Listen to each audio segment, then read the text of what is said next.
नमस्कार दर्शक बंधु आपण समस्त को ओडिशा तंत्र ज्ञान को हार्दिक स्वागत। आज वीडियो रे किछि सब्सक्राइबर मानकर प्रश्न और तार उत्तर विषय जानिबा। आज प्रथम प्रश्न नायक कुमार पचारछंती निज शरीर आकर्षण शक्ति बढ़ाइबार मंत्र किंबा साधना दियंतु। ई बाबद को मु अनेक मंत्र आगु दे सारिछि, तथापि गोटे मंत्र दउछि जहाको सिद्ध करबा आवश्यकता नाही, केवल जप द्वारा ही काम करे। मंत्र होउछि कामिनी रंजिनी स्वाहा। ए मंत्र को मातंगींकर फोटो सामने धूपदीप लगेकरी जप करने द्वारा ही किछि दिन भितर शरीर में आकर्षण पलि आसे। आउ जने कमेंट करिसंती वर्तमान समाज रे ब्राह्मण निजर महत्व भूली जिबा सह समाज मध्य ब्राह्मण मान को भूली जाउछंती। देखंतु एठी मो निजस्व मत रखिया को चाहिबी। ब्राह्मण निजर महत्व मर्यादा भूली जाउछंती, एटा परवर्ती कथा। प्रथम भूल होउची लोक मानकर। बेले बेले आंबेडकर कथा मु चिंता कले मने हुए बोध हुए इंग्रेज माने आंबेडकर को मुख्य माध्यम बनैथिले सनातन धर्मर पतन पई। कारण पाखंडवाद क्यों धर्म रे नाही कहतु तो थरे। प्लास्टिक गछ को लोक पूजा करूछंती, किंतु असल गछ को पूजा करथवा लोकन को कहउछंती पाखंडी बोली। तबे से भलिया गालुआ लोक बोधे दुनिया रे के नाहंती। निजे निज पर्व रे अनेक हत्या करिकरी मांस भक्षण करिकरी जंतु को हलाल करिकरी कहिबे बलि प्रथा बंद हवा उचित, बलि प्रथा बंद हवा उचित। हिंदू धर्म रे बलि प्रथा बंद करूनो कहीं एमती प्रश्न उठाउछंती। बड़ बड़ होटेल स्टेशन रे बम ब्लास्ट करुथबा लोक दीपावली रे बाण फुटाओनी, जद्वारा जीवजंतु डरी जाउछंती, वायु दूषित होउछंती बोली ज्ञान पेलुछंती। शांतिर सह दीपावली पालन करुथबा लोक आंबेडकर पाइका खराब, किंतु ईद रो हलाल भल लागुची। तांकु ईद रो हलाल भल लागुची, हेले बलि प्रथा पाखंड लागुची। एते सबु परे निजे बौद्ध धर्म आपणे बौद्ध धर्मर आढ़ुआड़ रे हिंदू धर्म को टार्गेट करुथबा लोक को आम भारत रे आम भारतीय लोक भारत भूमिर नुआ नायक भावी नेले। आउ एबे किछि लोक निजको भीमसेना कहउछंती। छाड़ंतु से कथा, कारण जदि बौद्ध धर्म कथा उठेइबा बहुत धज्जिया उड़िबो। आगामी प्रश्न, मंत्र कहिले भूत खेलुची हेले किछि कहूनी केमिति भल हबो। देखंतु चैनल रे परशुराम कतुरी मंत्र देइछि, ताकू ट्राई करंतु। आगामी प्रश्न जने पचारछंती तांकू कुंभीर भयर स्वप्न आसुची, गोटे दिन किंबा दुई दिन छाड़िकी एभली स्वप्न बारंबार आसुची, कौन करा जीवो, कारण कौन? कारण जहाँ भी हेइथाउ ना कहीं यार निराकरण होउची बेसी गुरुत्वपूर्ण। यार निराकरण होउची सोइबा पूर्व 108 थर गायत्री मंत्र जप करंतु, किछि दिन भितर स्वप्न आसीबा बंद हो जिवो।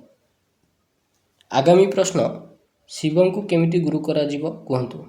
भगवान शिवं को गुरु करिया पई आखपाख शिवालय को धोती गामुछा गोटे गुआ किछि दक्षिणा आउ किछि भोग नहींकि जीवे। जो मंत्र जप करिवार अछि से मंत्र को गोटे कागज रे किंबा भोजपत्र उपरे लेखिकी अर्पण करिकरी सेठी आज्ञा मागिबे। किंतु गोटे कथा निश्चित चेक करि नेबे जे जदि कोनोसी साधना करिवार अछि तबे कुंडली रे कोन महादशा और अंतर्दशा चलीछि ताकू भी देखिबा दरकार। सबु बेले टार्गेट रखिबे केतु को, कारण केतु होउची पूर्व जन्मर पुण्य। गुरु केतु मेहरबान तो साधना सिद्धि सहज रही जीवो, नचेत साधना क्षेत्र रे पाद देवा ही भूल। गोटे कथा अनुभव रु कहूची, लोक जेतेबेले मटेरियल वर्ल्ड रे माड़ खाई जाती सेतेबेले से आध्यात्मिकता को आपणे नियंती। किछि लोक शॉर्टकट मारिबा चक्कर रे थांती जे काले किछि गोटे प्रत्यक्षीकरण सिद्धि करनेले काम ही जीवो। केबे भाविकी देख तमे जो मेंटल ट्रमा भितर अछ, तम चिंताधारा जो शेष हुए ग्रह नक्षत्रंकर चिंताधारा सेठू आरंभ हुए। आमे माने किछि भी नुह, ग्रह नक्षत्र आमको प्रत्येक कार्य पई इन्फ्लुएंस करंती, कारण से जानती जे भविष्यत आगो को कौन। राहु और केतु दुई जन एमिति ग्रह, यही दुई ग्रहंक दशा आसीबार 2 मास पूर्व ही फरक जना पड़ जाए, प्रभाव देखा जाए। जेबे जेबे एकुटिया बसी थिबे समस्ते तम विरुद्ध रे थिबे, शत्रु पई तम मन रे क्षमा थिबो, आगो को बढ़िबार बाट केवल आध्यात्मिक देखादेव, ସେତେବେଳେ ଜାଣିବେ ଯେ କୁଣ୍ଡଳୀରେ ଗୁରୁ ଆଉ କେତୁ ଆକ୍ଟିଭ ଅଛନ୍ତି, ଆକ୍ଟିଭ ହେଲେ।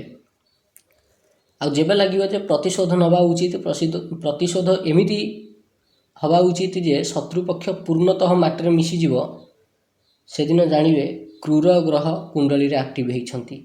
କ୍ରୂର ଗ୍ରହ ଆକ୍ଟିଭ ଥିବା ସମୟରେ ଯଦି ତୁମ ମନରେ ଟିକିଏ ହେଲେ ଦୟା ଭାବନା ଆସେ, ତେବେ ଜାଣିବେ ଯେ ପୂର୍ବଜନ୍ମରୁ କ୍ଷମାର ସଂସ୍କାର ନେଇକରି ଆପଣ ଆସିଛନ୍ତି।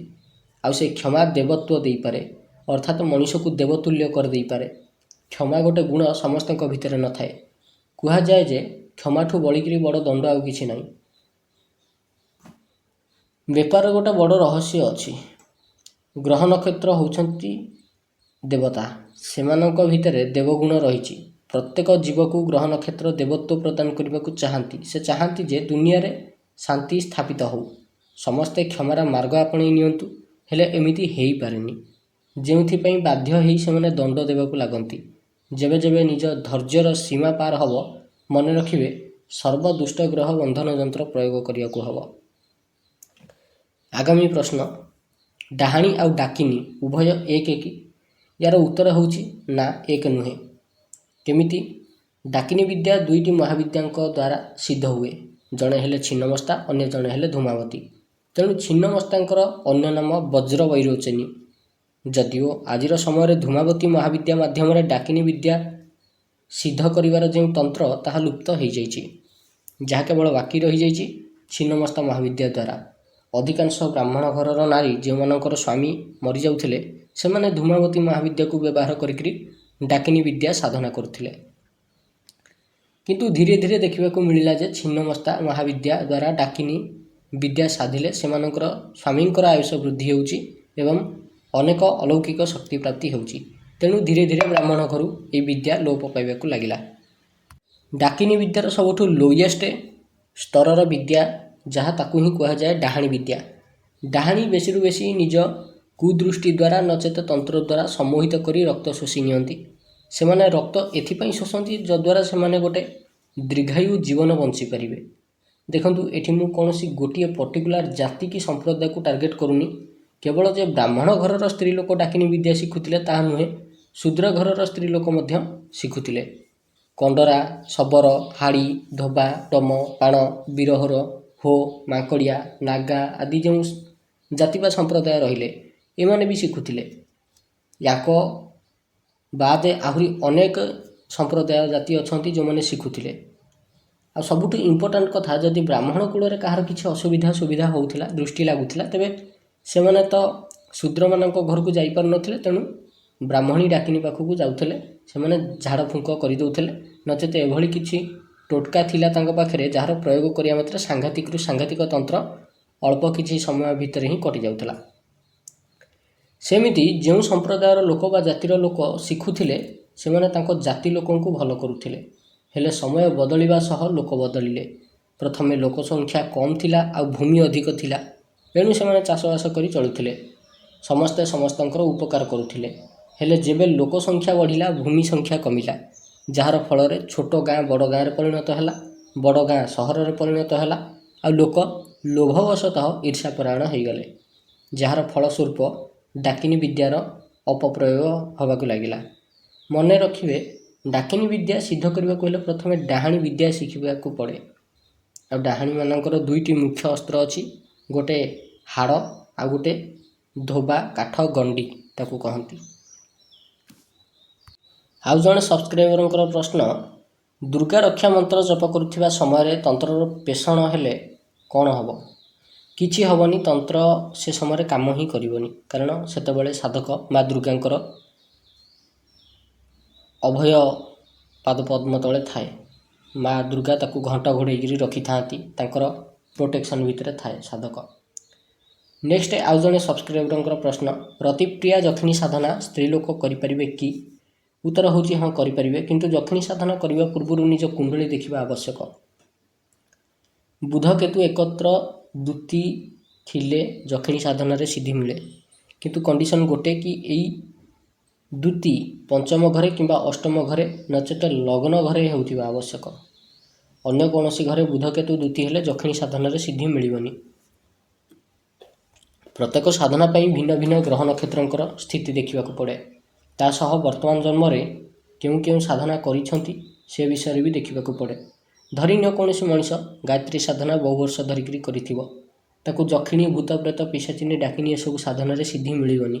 ତେଣିକି ସେ 1 କୋଟି ମନ୍ତ୍ର ଜପ କରିନେଉ ନା କାହିଁକି ସିଦ୍ଧି ମିଳିବ ହିଁ ନାହିଁ। ଇତର ଶ୍ରେଣୀର ସାଧନାରେ ସିଦ୍ଧି ମିଳିବ ନାହିଁ। କାହିଁକି? ମାତା ଗାୟତ୍ରୀ ହେଉଛନ୍ତି 4 ବେଦର ମୂଳ, ସେଥିପାଇଁ ତାଙ୍କୁ ବେଦ ମାତା କୁହାଯାଏ। ଯଦି କେହି ଗାୟତ୍ରୀ ଉପାସନା କରେ ତା ଭିତରେ ବ୍ରହ୍ମ ତେଜ ବଢ଼ିଯାଏ, ଯାହାର ଫଳସ୍ୱରୂପ ଦେବୀ ଦେବତାଙ୍କର ସାଧନା ସହଜରେ ଫଳିତ ହୁଏ। ସାତ୍ୱିକ ସାଧନା ସହଜରେ ଫଳିତ ହୁଏ, କିନ୍ତୁ ତାମସିକ ସାଧନା ଫଳିତ ହୁଏନି। ନେକ୍ସଟ, ଆଉ ଜଣେ ସବସ୍କ୍ରାଇବରଙ୍କର କମେଣ୍ଟ ଅଛି, ତନ୍ତ୍ରମନ୍ତ୍ରର କିଛି ଗୁପ୍ତ ରହସ୍ୟ ଯେଉଁ ଭିଡ଼ିଓ ବନେଇଥିଲି ତାକୁ ନେଇକରି extremely impressive but matters regrets କୂଳିକ ମାର୍ଗ ମଷ୍ଟ ବି ରିପ୍ଲେସ୍ଡ ବାୟ ବୈଦିକ ପଦ୍ଧତି but that lust knowledge must be ରିଇନଫୋର୍ସଡ।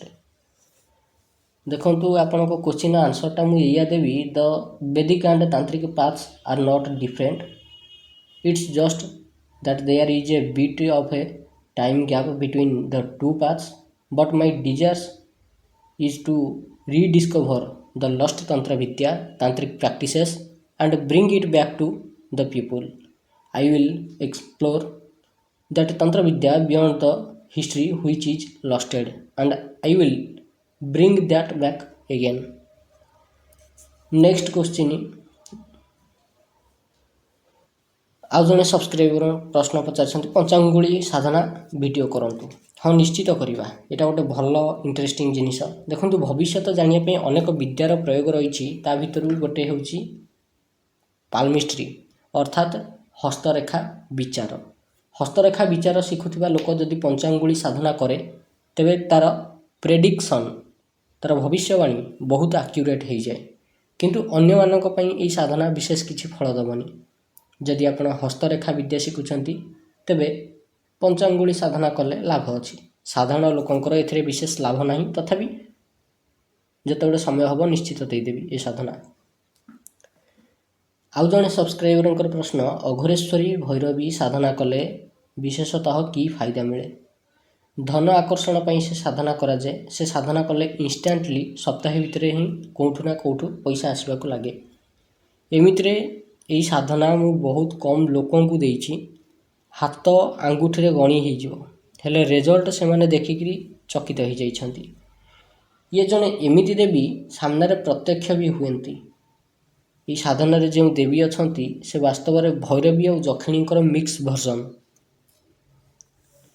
Next, ଆଉ ଜଣେ ସବସ୍କ୍ରାଇବରଙ୍କର ପ୍ରଶ୍ନ, ମା ମଙ୍ଗଳାଙ୍କ ସାଧନାରେ ଯଦି ରୁଦ୍ରାକ୍ଷ ନ ମିଳେ ତେବେ ସ୍ଫଟିକ ମାଳାରେ ଜପ କଲେ ସଫଳତା ମିଳିପାରିବ କି? ହଁ, ନିଶ୍ଚିନ୍ତ ମିଳିପାରିବ, କାରଣ ସ୍ଫଟିକ ମାଳାରେ ସବୁ ଦେବୀ ଦେବତାଙ୍କର ମନ୍ତ୍ର ଜପ କରିହେବ। ଆଉ ଜଣେ ସବସ୍କ୍ରାଇବରଙ୍କର ପ୍ରଶ୍ନ, ବ୍ରାହ୍ମୀ ଲିପି ପ୍ରଥମେ ଅଶୋକଙ୍କ ଶିଳାଲେଖରେ 3rd ସେଞ୍ଚୁରୀ BCEରେ ଦେଖାଯାଇଛି। ୟା ଉପରେ କିଛି ଟିପ୍ପଣୀ ଦିଅନ୍ତୁ। ଦେଖନ୍ତୁ, ଯେଉଁମାନଙ୍କର ତନ୍ତ୍ରମନ୍ତ୍ର ବାବଦକୁ ଜାଣିବାର ଥିଲା ସେ ଭିଡ଼ିଓ ଏଇଠି ସରିଯାଇଛି। ଏ ଯେଉଁ ଲାଷ୍ଟ କ୍ୱେଶ୍ଚିନ୍ଟା ଅଛି, ଏଇଟା ଟିକେ ହିଷ୍ଟ୍ରି ଉପରେ ଅଛି। ଯଦି ଆପଣଙ୍କୁ ବି ହିଷ୍ଟ୍ରି ବାବଦକୁ ଶୁଣିବାକୁ ଭଲ ଲାଗେ ତେବେ ଶୁଣନ୍ତୁ, ଆପଣଙ୍କୁ ବହୁତ ବଢ଼ିଆ ଲାଗିବ ଏଇ ଜିନିଷଟା। এই ବିଷୟ ଉପରେ ମୁଁ କହିବି ମାନେ ବିବାଦ ହେଇଯିବ। କାରଣ କ'ଣ? ଅଧିକାଂଶ ଐତିହାସିକ ଟାଉଟର କଳିଙ୍ଗ ଗୋଟେ ନାଁ ଯାହାର ଉଲ୍ଲେଖ ମହାଭାରତରେ ଦେଖିବାକୁ ମିଳିଛି, ରାମାୟଣରେ ଦେଖିବାକୁ ମିଳିଛି, ବୌଦ୍ଧ ଧର୍ମୀଙ୍କର ଯେଉଁ ଧର୍ମଗ୍ରନ୍ଥରେ ଦେଖିବାକୁ ମିଳିଛି, ତ୍ରିପିଟକରେ ଦେଖିବାକୁ ମିଳିଛି। ରାମାୟଣରେ କୁଶ ଆଉ ଲବ ଉଭୟ ରାଜ୍ୟ ଶାସନ କଲେ। କୁଶଙ୍କ ଭାଗରେ ପଡ଼ିଲା କଳିଙ୍ଗ। ମହାଭାରତରେ କୌରବ ପକ୍ଷରୁ କଳିଙ୍ଗ ଯୁଦ୍ଧ କରିଥିଲା, ତା'ର ଉଲ୍ଲେଖ ବି ଅଛି। ଆଉ ପରବର୍ତ୍ତୀ ସମୟରେ ଯେବେ ବୁଦ୍ଧଦେବ ଆସିଲେ, ବୁଦ୍ଧଦେବ 64 ପ୍ରକାର ଭାଷା ଆଉ ଲିପି ଜାଣିଥିଲେ। ତା ଭିତରେ ଗୋଟେ ଭାଷା ଥିଲା, ତାକୁ କୁହାଯାଉଥିଲା ଓଡ୍ର। କ'ଣ କୁହାଯାଉଥିଲା? ଓଡ୍ର। ଓଡ୍ର ଭାଷା, ଓଡ୍ର ଲିପି ସ୍ୱତନ୍ତ୍ର ଥିଲା। ଓଡ୍ର ଲିପି ଅନ୍ୟ ଲିପି ଅପେକ୍ଷା ଟିକେ ବେଶୀ ବଙ୍କା ଥିଲା। ଆଉ ଓଡ୍ର ଲିପିକୁ କାବ୍ୟ ଶୈଳୀରେ ହିଁ ଲେଖାଯାଏ ବୋଲି ତ୍ରିପିଟକରେ ଲେଖା ହେଇଛି। କିନ୍ତୁ କେତେକ ଲୋକ ଆସିଲେ ଯେଉଁମାନେ କି ଇତିହାସକୁ ଖୋଜିଲେ। ଇଂରେଜମାନେ ଗୋଟେ ବୋର୍ଡ଼ ଅଫ୍ ସୋସାଇଟି ତିଆରି କଲେ, ଯାହାର ସଭାପତି କିଏ ରହିଲା? ମ୍ୟାକ୍ସ ମୁଲାର। ମ୍ୟାକ୍ସ ମୁଲାର କିଏ? जर्मन जड़े भल विद्वान जी संस्कृत भाषा उपरे बहुत रिसर्च करथिला और ताकू भल संस्कृत आसूला। इंग्रेज मैंने देखिले मैक्समुलर को भल संस्कृत आसूची। मैक्समुलर को कौन कले ना मनुस्मृति को अनुवाद करने देले। ताकू कहले तमे भारतर जेते आध्यात्मिक ग्रंथ अच्छी ताकू पढ़ आ अनुवाद कर। मैक्समुलर कौन कला ना अनेक धर्म ग्रंथ को अनुवाद कला ता सह मनुस्मृति को मध्य अनुवाद कला इंग्रेज मानक पई। जेतेबेले इंग्रेज माने जानिले जे मनुस्मृति होची सबुठु बड़ न्याय व्यवस्था आउ एई न्याय व्यवस्था अनुसार भारतर पारंपरिक न्याय व्यवस्थार भित्तिभूमि बहुत स्ट्रॉन्ग। तापर से माने कौन कले ना मनुस्मृति रे चेंजेस करिया पईका चाहिए किए ना इंग्रेज माने। एई चेंजेस से माने मैक्समुलर जरिया रे ही कले। आ भारतीय न्याय व्यवस्थार धज्जिया उड़ेकरी निजर सो कॉल्ड न्याय व्यवस्था स्थापित कले। और सेई न्याय व्यवस्थार मुख्य खलनायक आंबेडकर, जहाँ को किसी लोक हीरो बोली भावुंट, जार फलस्वरूप जेनेल जी मराउंट। एससी एसटी आज भी उधे पारना पछुआ वर्ग होकर रही। भारतर स्टूडेंट मानकर क्यारियर सह राजनेता भल रकम रे खेलुंट। भारतीय न्याय व्यवस्था रे मनुस्मृति गोटे बड़ कलंक साजिची। दशम फेल लोक सरकारी ऑफिसर मानकू करप्शन रास्ता देखौछंती। जंगल रक्षाकारी निजे काठ स्मग्लिंग करछंती। खनिज मंत्री निजे खनि चोरी करुची। सरकारी स्थान रे माफिया राज चलची। ए सबुर मूल कारण आंबेडकर आउ मैक्समुलर। आउ गोटे इंटरेस्टिंग कथा कहूँ, इतिहास रे समय निर्धारण केमिति करंती। कहीं मु कहली कि ऐतिहासिक माने टाउटर बोली। इतिहास रे जो ऐतिहासिक स्थली अच्छी ताकू एक्सप्लोर करिबा पर टेस्ट करा जाए। ताकू जो परीक्षण करा जाए कि एटा केते वर्ष पुराना, से जो परीक्षण पद्धति ताकू कहती कार्बन डेटिंग। आम वायुमंडल रे कार्बन अणुगुड़िक सर्वत्र बुले। ए कार्बन गोटे स्थान रे पड़िकी जमा होकर रही चले। जो मूर्ति अच्छी, स्थान अच्छी, पत्थर अच्छी, से सबू खोज कर स्थान खोलिबा पर जेतेबेले शेष पर्यंत पहुँचुंट पत्थर रु किसी कार्बन नहीं परीक्षा करती। आ ताकू कंप्यूटर रे पकईकरी देखती कि एटा केते वर्ष पुराना। इंटरेस्टिंग कथा होची एया जे आमे समस्ते जानिछे कंप्यूटर सॉफ्टवेयर द्वारा चले। आ सॉफ्टवेयर को तैयारी मॉडिफिकेशन करा जाई पारे। कंप्यूटर सॉफ्टवेयर रे मन इच्छा इंग्रेज माने समय पकेले, अर्थात आमे कहि परिबा जे से सेट कले। गोटे परीक्षा करी से निजे तांको द्वारा सेट करा जाइथिबा टाइमलाइन ही देखैले। आ सेही टाइमलाइन ही फिक्स हैला। ए सबू बहुत डीप जिनस गुड़ाक। जेतेबेले भी कौनसी स्थानर कार्बन डेटिंग करागला, इंग्रेज माने फिक्स करिथिबा कंप्यूटर टाइमलाइन हिसाब से टाइमलाइन देखैब। किंतु इंग्रेज मानकर टाइमलाइन ठारू आमर ऐतिहासिक स्थापत्य गुड़ाक बहुत पुराना। मोर आम लेक्चरर मानक सह पढ़ेनी, कारण से माने गोटे प्रकार कथा कहते मु अन्य प्रकार करे। कहीं से माने बही देखिकी आज इट इज कॉपी पेस्ट करिया को कहिबे, किंतु मोर अभ्यास 4-5टा बही देखिकी से रिसर्च करके बाहर कला परे जाइकरी अलग प्रोजेक्ट बनाए।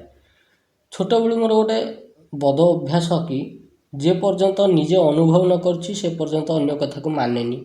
जदिओ मु कॉलेज लाइफ बहुत कम देखी, न देखी कहले भी चले, कारण मु केवल एग्जाम देवाई ही जाए। छाड़ टॉपिक थिला सम्राट अशोक पाखे। वास्तव में कलिंग युद्ध आउ अशोकंकर कलिंग आक्रमण संपूर्णतः गोटे मिछ कहानी। आपण मैंने कहींपारती कौन ये पागल हो गले बोधे, कारण ये कहानी की आम अनेक पढ़ीचु, अनेक शुणीचु, सबू इतिहासकार मैंने या मत देइछंती।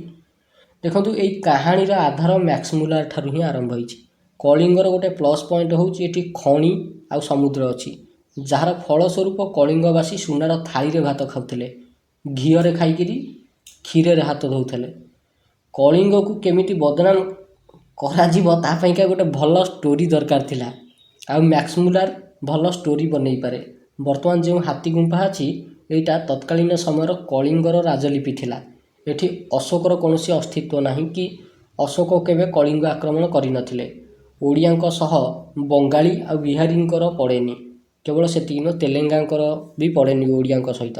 ओडिशार भौगोलिक सीमारेखा आ जलवायु एते उपयुक्त जे बंगाली बिहारी आ तेलेंगांकर बहुत पड़े। रियल कथा ओडिशा को केमिति बदनाम करेंगे से चक्कर में मध्ययुगे ये सबू तामसा से माने कले। ता भितर सामिल थिला कौन ता ना मेघाथिनिस ना कौन से एक्चुअली एक्जाक्टली ता नाटा मोर मन पड़ुनी। सी गोटे परिव्राजक थिला हुएनसांग नुहे हुएनसांग तो परवर्ती समय आसिला सी आउ कौन कर से स्कॉलर जहाँ लेखा हो सारी सी ताकू आउ टिके बागई सागई लिखिदेला आउ जमती लोक विश्वास करेंगे। समस्ते मिसिक मध्ययुग पूर्वर गोटे कहानी रचना करदे। मु तो निजे अशोक कलिंग युद्ध को मानेनि कि विश्वास करेनि। अरे जी निज मु गोटे कथा कहे जी निज वंशर 5 पीढ़ी पूर्व कथा कहबार अक्षम से ओडिशा राज्यर 5000 वर्ष तलर इतिहास लिखा सक्षम होगला केमिति? एटा गोटे हास्यास्पद कथा नुहे। अच्छा जदि अशोक कलिंग आक्रमण कला तार कारण कौन? ऐतिहासिक वेणुमाधव कौन कहते धीवर कन्या कारुबाकी सेतबेले जो कलिंगर राजा थे ना नहीं किंतु तांको स्त्रींकर ना अच्छी आ झीओंकर ना अच्छी जार ना हूँ झीर ना हूँ कारुबाकी। आ कारुबाकी देखिया को बहुत सुंदर थिला। अशोक तापाई पागल होगला आ सी कलिंग आक्रमण कला। ये हूँ गोटे भैल्यूलेस पॉइंट कारण कारुबाकी से ऐतिहासिक माने कहती पुणी कौन कारुबाकी विवाहिता थिला। अशोक आसब गोटे विवाहिता नारी को लुटियापाई निजर सैन्य धन रत्न सबू व्यर्थ करिकरी एटा गोटे आपको लगुच भैल्यू पॉइंट बोली। संपूर्ण भारत वर्षर राजा ताकू सम्राटर आख्या दौले कौन सी विवाहित नारी को लुटियापाई क्या आसी थब? संपूर्ण भारत वर्षर राजा मैंने ताकू सम्राटर आख्या देवे तो? आउ गोटे भैल्यूलेस मत कौन दियंती ओडिशार नौवाणिज्य भारी समृद्ध थिला। अशोक भावी कलिंग नौवाणिज्य को निज अख्तियार को नहीं गले आमे विदेशी मानक सह संपर्क भल सुसंपर्क स्थापित करिपरिबा। अरे मगध गांधार पाटलिपुत्रर लोक 14 पुरुष समुद्र देखी ना से समुद्र कूल रही ना जी सीना समुद्र पाखे री समुद्र विषय जान नौवाणिज्य विषय जान जी सीना नई कूल री सीना पहरा शिख जे पहाड़ सी कहीं पहरा शिखा जीव बरम सी पहाड़ चढ़ा केमी शिखब सेटा कारण से माने पहाड़ पहाड़ चढ़ा शिखिले ही तांकर इनवॉल्वमेंट रे तांकर परिवेश रे से माने सर्वाइव करि परिबे। सेमती आमर जेहेतु ओडिशाटा समुद्र पाखे अच्छी आमे पहरा शिखिले ही एठी सर्वाइव करि परिबा। जी सीना समुद्र पाखे रहिबो सी नौवाणिज्य करिवो आ जे समुद्र पाखे रहिनी तार नौवाणिज्य विषय ज्ञान कौन अच्छी जो विषय जनकर ज्ञान नाही सी कहीं इन्वेस्टमेंट करिवो। अच्छा जदि भी अशोक कलिंग आक्रमण कला नौवाणिज्य पाइका आक्रमण तो करिला जीतीगला सबू स्थापत्य कला ठीक अच्छी नौवाणिज्य को व्यवहार कलानी कहीं जेबे कि श्रीलंका बर्मा मालेशिया जाभा सुमात्रा ये सबू देशर ये जो सबू देश रे ओडिशार कीर्ति अच्छी कहीं पाटलिपुत्र गांधार कि मगधर तो नहीं। जदि तांको उद्देश्य या थिला जे नौवाणिज्य को अधिकार करनबा आ बाहर राज्य रे आधिपत्य स्थापित करिबा तेबे से करिबार थाते हेले कलेनी कहीं कारण संपूर्ण स्टोरी गोटे मिछ आधार उपरे लेखा होईची कलिंगवासी ओडिशावासी को बदनाम करिया पई का चक्रांत करा जायतिला आ ए चक्रांतर मूल कारण होउची ईर्षा। तेणु मु अशोकंकर जो शिलालेख अच्छी ताकू वास्तविक अशोकंक शिलालेख बोली मानेनी। अनेक लोक कहती से पाली भाषा लिखाई पाली भाषा को स्टडी करा जाई सारलानी केमिति स्टडी कले पाली भाषा तो बहुत पूर्वर विलुप्त हो गलानी। पाली भाषा केमिति कौन थिला सेटा आज लोक खाली देखुछंती गोटे किंतु पढ़ा हुए केमिति किए जानी नाहांती। ये मध्यवर्ती युग परे परे गोटे तामसा कले कौन पाली भाषा अच्छा पाली भाषा तो आमर देश स्वाधीनता पूर्वर किए खोजी नथले देश स्वाधीनता पर कहीं ता विषय रे बेसी गवेषणा करागला खास करके इंग्रेज मानक पूर्वर तो किए कहीं भारत में पाली भाषा कौन जानी नथले बहुत पूर्वर सीटा विलुप्त हो जाइतिला। इंग्रेज माने आसिला परे पाली भाषा उपरे एते गुरुत्व कहीं दियाला। अच्छा जो इंग्रेज भारत सह कौन सी लेना देना नहीं संपर्क नहीं से माने पाली लिपि जानिले केमिति एटा गोटे भाविबार विषय चिंता करिवार विषय। तेणु एरा सब गोटे फार्स चलैछंती किंतु या माने नुहे जे आमे बही पढ़िबा छाड़ीदबा कारण वर्तमान बही पढ़िकरी से जहाँ लेखाई से लिखिले ही मार्क मिल ଆମେ ଆମ ମନ ଇଚ୍ଛା ଭାବିଲେ ଚିନ୍ତା କଲେ କିଛି ହେବନି। କିନ୍ତୁ ଏଇଟା ମୋର ପର୍ସନାଲ୍ ମତ, ମୁଁ ନିଜେ ମାନେନି, ଯାହା ମାନେ ନୁହେଁ ଯେ ଆପଣମାନେ ବି ମାନିବେନି। ଯାହାର ଚିନ୍ତାଧାରା ଯାହା।